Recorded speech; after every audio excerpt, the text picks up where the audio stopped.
Hello and welcome back to the Massimo Peluso channel.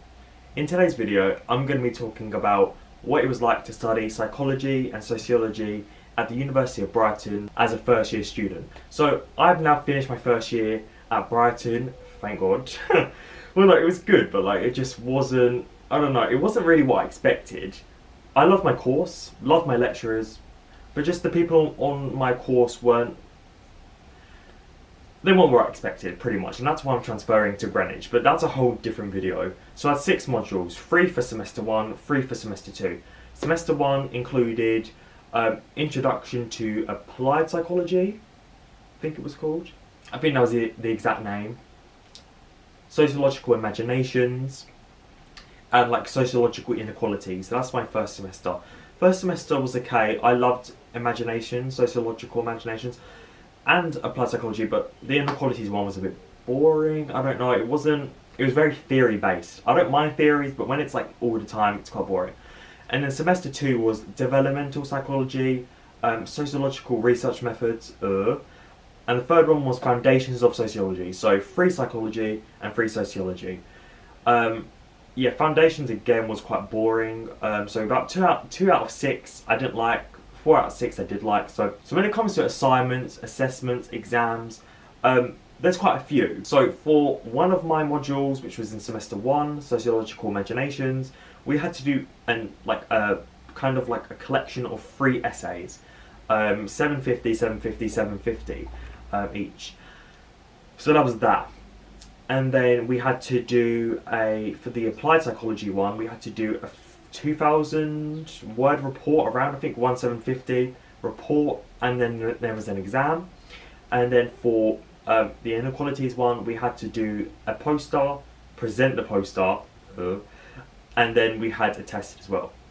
So that's first semester. Semester 2 we had 4 foundations. Well, obviously because of everything that's going on, our assessments for semester 2, so that's from January to May, all our assessments were just completely messed up.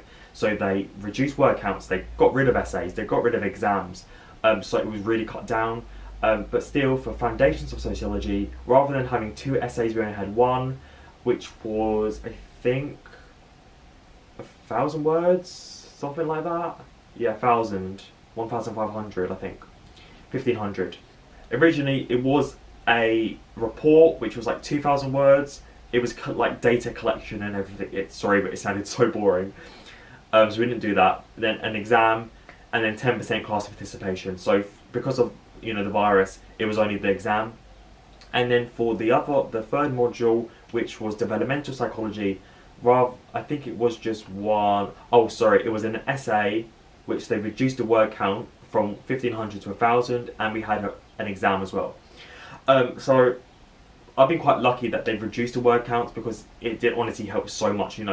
I've been really stressed doing these assignments, and especially March, April. I didn't want to do my work. I was there's so many things going on at the moment, with my job and with my family and with everyone around me in school and everything. So I really didn't want to focus on these assignments, But then I just got the hang of it. For my course, I was in 3 days a week for both semesters. The entire year I was in 3 days a week. The first one I was in, I think I was in Monday, Tuesday, Friday, and semester 2 I was in Tuesday, Thursday, Friday, or something like that.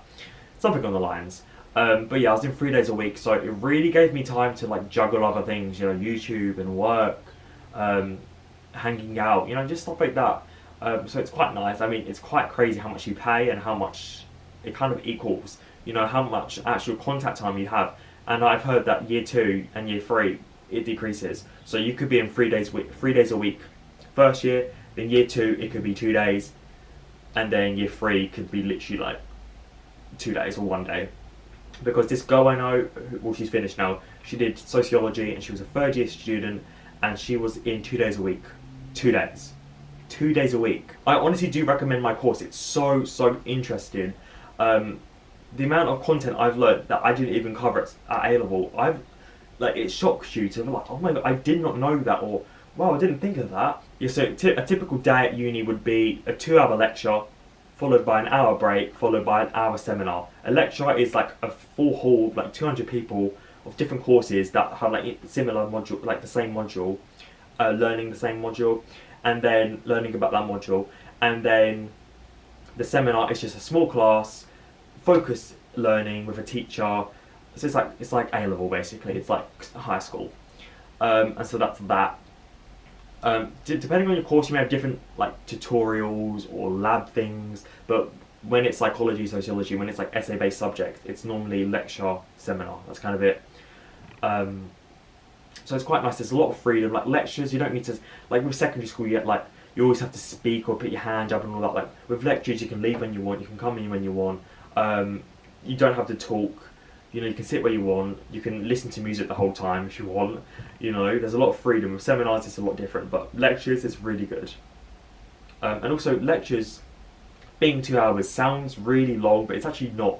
It flies by so quickly, and especially if you're doing a course you love, like I did, it goes quick. This entire year has gone quick.